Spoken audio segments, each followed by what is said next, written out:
Baik, selamat sore. Perkenalkan, nama saya Muhammad Firdaus Goran, NIM 2003030100, kelas C, semester 2, jurusan Sosiologi, Fakultas Ilmu Sosial dan Ilmu Politik, Universitas Nusa Cendana Kupang, 2021.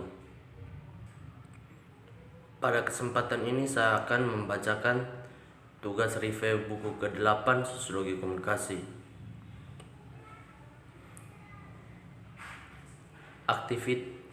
Aktivitas media etika riset. Pendahuluan memetakan pertanyaan tentang kekuasaan dan etika dalam praktik penelitian aktivitas media.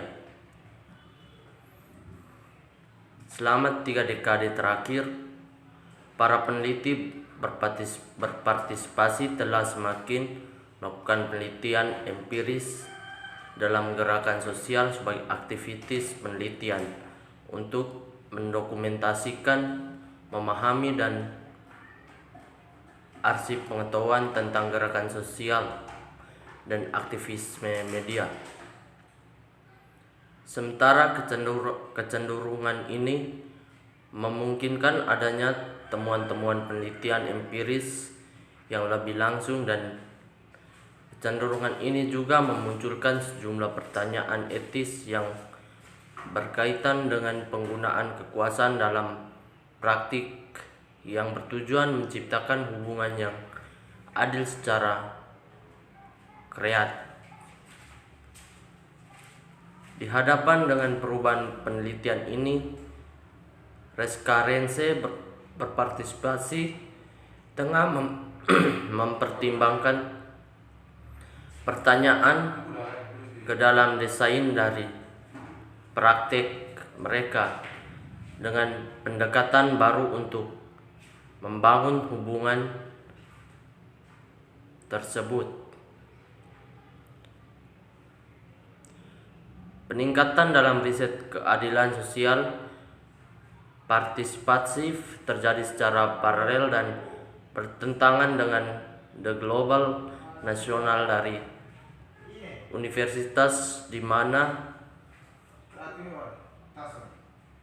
wacana dan deregulasi telah digantikan oleh politik tersebut.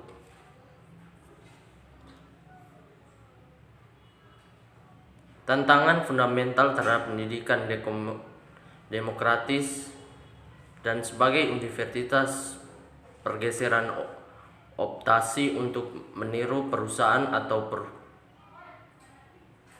perusahaan di mana hasil dari struktur research berpotensi pada perintah pasar. Bahkan ulama yang paling berprinsip dan etis didorong ke arah konsepsi yang terukur hasil ilmiah mereka, penelitian hingga akuisisi, dan seterusnya mendapat secara tidak sengaja mendukung universitas tersebut. Dengan demikian, mendefinisikan aksi-aksi media dalam arti luas sebagai produksi berbagai jenis media yang berhubungan dengan proses komunikatif dalam hubungannya dengan berbagai bentuk aktivitas keadilan sosial yang mereka dukung. Dengan optimasi transformasi sosial bersama.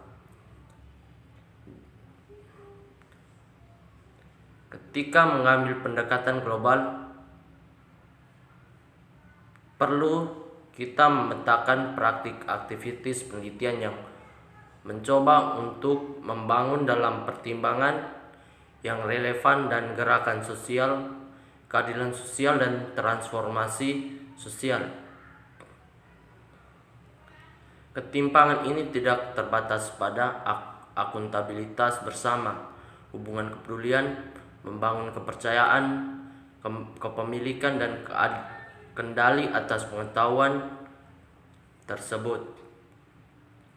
sebuah peran tidak hanya dalam hasil rescrash tetapi juga dalam membentuk praktik rescrash ketika bekerja dalam solidaritas dengan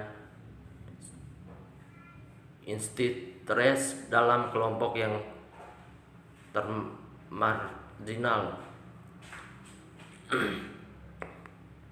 Yang berikut di luar penelitian ekstraktif, satu pertanyaan umum yang diajukan oleh berbagai intelektualis adalah yang mendapatkan keuntungan dari penelitian aktivitas. Baik aktivisi maupun penelitian memiliki keterbatasan sumber daya yang bersaing untuk menarik perhatian mereka. Berdasarkan antara kebutuhan akan tenaga kerja yang dibayar untuk menunjang diri mereka sendiri dan keinginan mungkin lebih suka berkolaborasi dengan para peneliti yang berkomitmen untuk memajukan proses dan hasil yang bermanfaat bagi pergerakan mereka. Ketika mengangkut penelitian aktivis,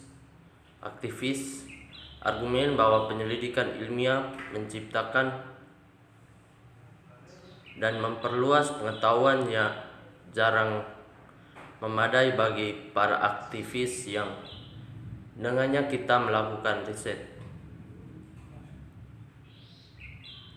Selalu ada bahaya yang mengancam bahwa kita mungkin secara tidak sengaja terlibat dalam apa yang disebut seorang memberikan imbalan dan intasi menggunakan pengetahuan ini untuk memajukan karir universitas mereka. Berikut aktivitas kontradiksi dari kerahasiaan dan persetujuan.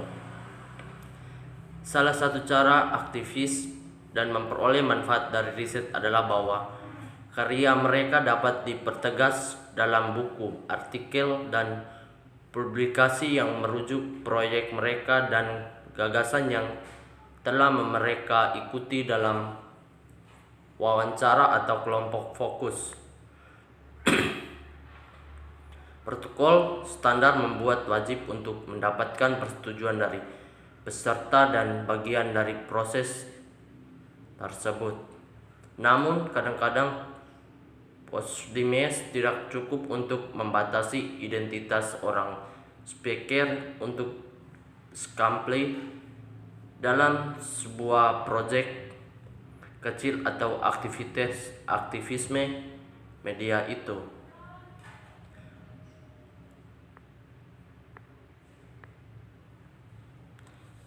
Berikut tenaga kerja partisipasi riset.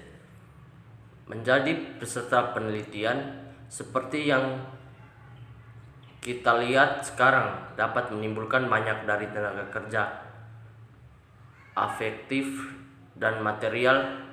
Keduanya dapat cukup memakan waktu. Untuk mengetahui waktu mereka, para peserta riset dapat diberi motivasi untuk mengadakan kelompok atau wawancara yang lebih fokus.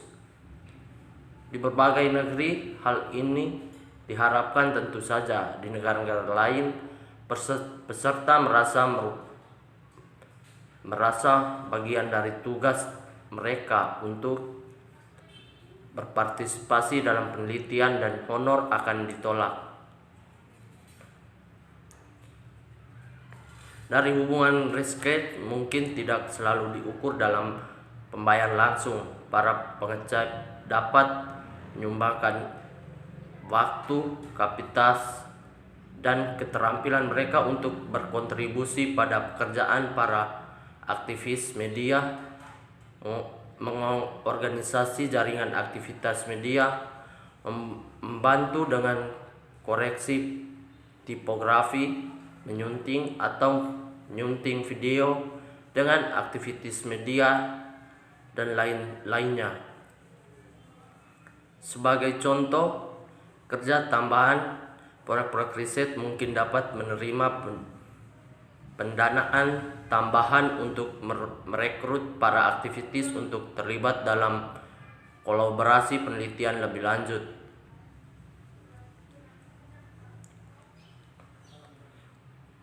Penelitian hierarki partisipasi. Sementara kita dapat melihat dalam CXD atas bawah, peran riset dan aktivis dapat mengaburkan atau bahkan terbalik. Aktivitisme penelitian sering kali diperkarasi oleh reskeners sebagai bagian dari upaya untuk menghasilkan, menyelidiki dan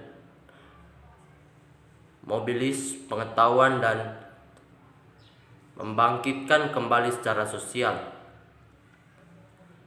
Namun dalam memutuskan siapa yang berperan dalam penelitian, bisa ada banyak dilema umum yang muncul.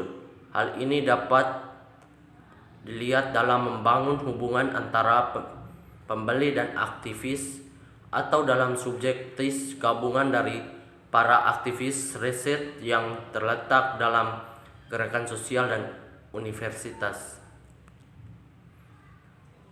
Demikian dari saya, selamat sore.